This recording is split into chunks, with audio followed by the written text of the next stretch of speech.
As this story has unfolded, you've found out that he was involved in a lot of other crimes. And joining us is Brittany Moncrief. She is a Spectrum News Central New York reporter, and she has covered Brittany's story extensively. Brittany, thank you so much for being here.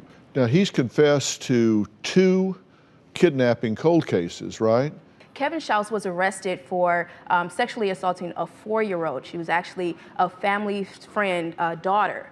And luckily she spoke up about it. They arrested Kevin for it. And at the time, Detective William Root was on the force. And he actually interrogated Kevin Shouse. And he spoke with him. And his technique is a little different from a lot of other detectives. He takes a calmer approach where he listens to the suspects. And so he also recognized certain things about Kevin that stood out from past cases. So one would be the description that Brittany gave. And so that stood out to Detective Root. And then also Kevin had tattoos that stood out that he recognized from another case where a 16-year-old had mentioned, you know, these same tattoos. So he kept pressuring Kevin and talking to Kevin, and eventually he gave up the current crime that he was arrested for, Brittany's abduction, and then 2 other kidnappings that they didn't even know were related. Yeah, amazing. Now, from Kevin Shouse's police statement, we have some excerpts first about Brittany.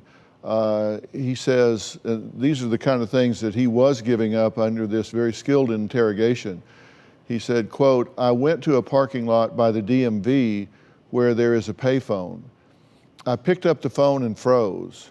I thought about going back to her every minute after that. I went and laid down and just cried, watched the news that night and tried to get into my car to go back and bring her home, but I was terrified, kept thinking it was cold. When I heard she was found, I was overjoyed.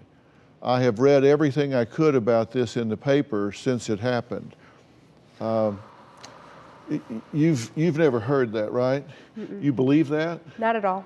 John Walsh featured Brittany's case on America's Most Wanted and also presented her with the National Center for Missing and Exploited Children's Courage Award when she was only 6 years old. They haven't seen each other since that day. Please welcome John Walsh. Thank you. Thank you. Dr. Phil. Good to see you, Phil. Nice to see you, my friend. Love this woman.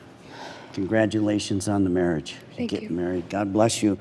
I got to say one thing about this girl right here. Let's see. This is not a victim. This is a strong survivor right here. So glad to see you. So glad to see you.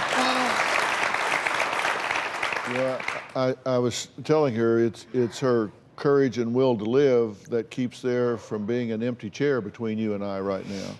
95% of stranger abducted cases end up like my son's, dead, murdered. Right. Lucky if you find the remains of the body. And this girl just fought every minute of that kidnapping and was using her little, almost 6, you were almost 6, and my son Adam was 6 when he was kidnapped. You were using everything you had to stay alive.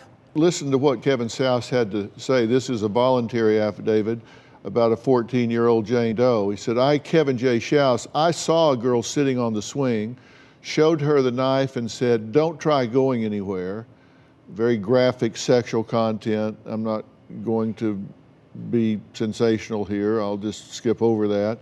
"She asked me if I was going to go home because her parents would worry about her. I was in a panic. I've never done anything like this by myself, so I taped her to a tree. Decided to tape her mouth so she couldn't scream. I think I wrapped her mouth, then around the tree.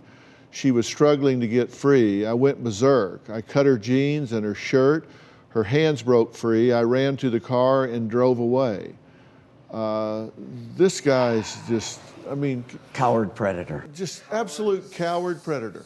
And I've been doing this since 1981, since Adam was murdered. I have not met a cured pedophile predator yet. And this guy needs to die in jail.